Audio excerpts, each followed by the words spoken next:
Hey guys, হঠাৎ করে খুবই সুন্দর একটা সারপ্রাইজ পেয়ে গেলাম।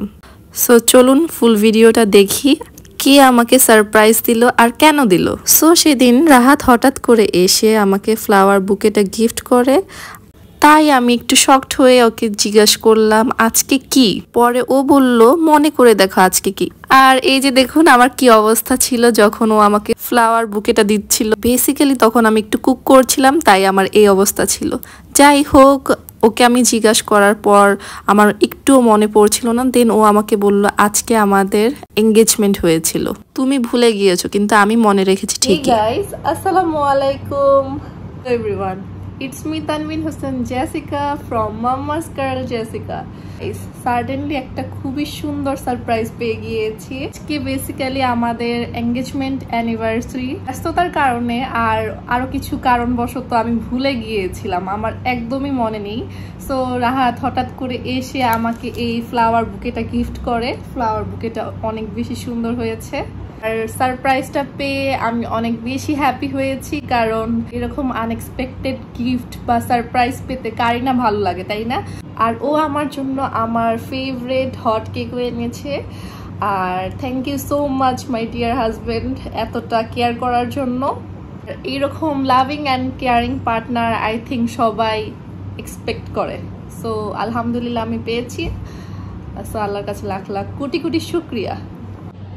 সো আজকে আমি ভুলে গিয়েছিলাম আমাদের এঙ্গেজমেন্ট হয়েছিল এই দিনে এই তারিখে, কিন্তু আমার হাজবেন্ড মনে রেখেছে। That's why thank you so so so much. I am very lucky to have you.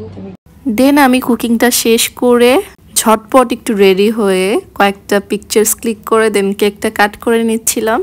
আমার যেহেতু হট কেক পছন্দ, তাই রাহাত আমার জন্য হট কেকই নিয়ে এসেছিল।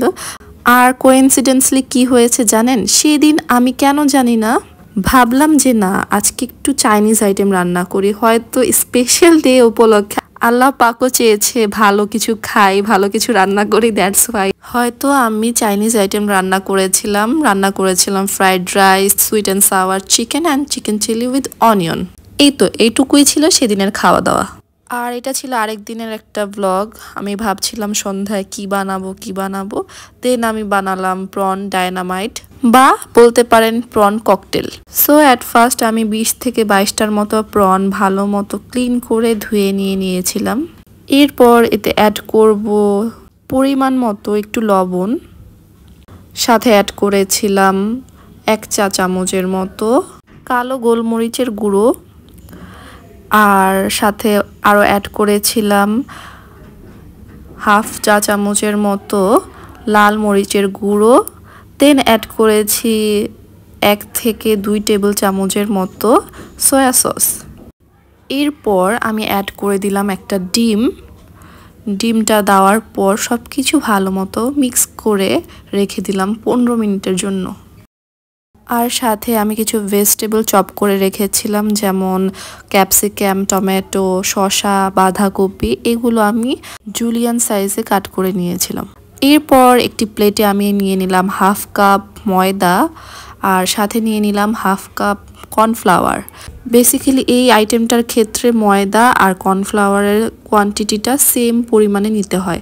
এরপর আমি এতে অ্যাড করে দিলাম 1 টেবিল চামচের মতো ব্ল্যাক পেপার, কিছু চিলি ফ্লেক্স, দেন অ্যাড করলাম পরিমাণ মতো একটু লবণ আর হালকা একটু রেডিশ ভাব দেওয়ার জন্য লাল মরিচের গুঁড়ো। দেন সব কিছু মিক্স করে নিলাম। এরপর ম্যারিনেট করে রাখা প্রনটা এই ময়দার কোটিংয়ে ভালো মতো কোট করে তেলটা যখন ভালো মতো গরম হয়ে আসবে তখন প্যানে ছেড়ে দিলাম। আর প্রনগুলো ভালো মতো 6 থেকে 7 মিনিট ভালো মতো ক্রিস্পি করে ভেজে নিতে হবে। এরপর আমি নিয়ে নিচ্ছিলাম একটি বোলে মায়োনিজ। এটা ছিল আমার হোমমেড মায়োনিজ।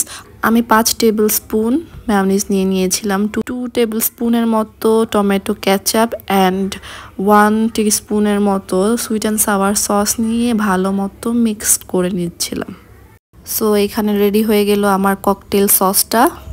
সো সব কিছু এখন রেডি হয়ে গিয়েছে, তাই আমি এখন ডেকোরেশনটা স্টার্ট করছি। আমি নিয়েছিলাম উইংসের গ্লাসের উপর আমি দিয়ে দিলাম বাঁধাকপির একটা পাতা, এরপর কিছু কিউকাম্বার দিয়ে আমি এর উপর একটু ককটেল সসটা দিয়ে দিলাম, এর উপর দিলাম টমেটো, দেন দিলাম ক্যাপসিকাম, দেন দিলাম আরেকটু ড্রেসিং, এরপর প্রনটা দিয়ে দিলাম। দেখলাম যে না ভালো মতো হচ্ছে না ডেকোরেশনটা, দ্যাটস ওয়াই আমি সব ভেজিটেবলগুলো ড্রেসিংটা দিয়ে ভালো মতো মিক্স করে নিলাম, আর সাথে ভেজে রাখা প্রনগুলো ড্রেসিংয়ের মধ্যে ভালো মতো কোট করে নিলাম। এরপর আবার গ্লাসের উপর একটা ক্যাবেজ দিয়ে দিলাম, দেওয়ার পর প্রথমে কিছু প্রন দিলাম, এরপর কিছু ভেজিটেবল দিলাম, দেন আবার প্রন দিলাম। এভাবেই আমি প্রতিটা গ্লাসে 4 থেকে 5টা প্রন দেওয়ার চেষ্টা করেছি। দেন এর উপর গার্নিশিংয়ের জন্য একটু দিয়ে দিলাম ধনিয়া পাতা। সো ফাইনাল লুকটা হচ্ছে এটা হচ্ছে একটা অ্যাপিটাইজার। আমাদের সবার কাছে এই অ্যাপিটাইজারটা খুবই বেশি ইয়ামি লেগেছে, আপনারা অবশ্যই ট্রাই করে দেখবেন বাসায়। সো দ্যাটস ফর টুডে, দেখা হবে নেক্সট ভিডিওতে। ততক্ষণ ভালো থাকবেন, সুস্থ থাকবেন, আল্লাহ হাফেজ, and don't forget to like, comment, share and subscribe.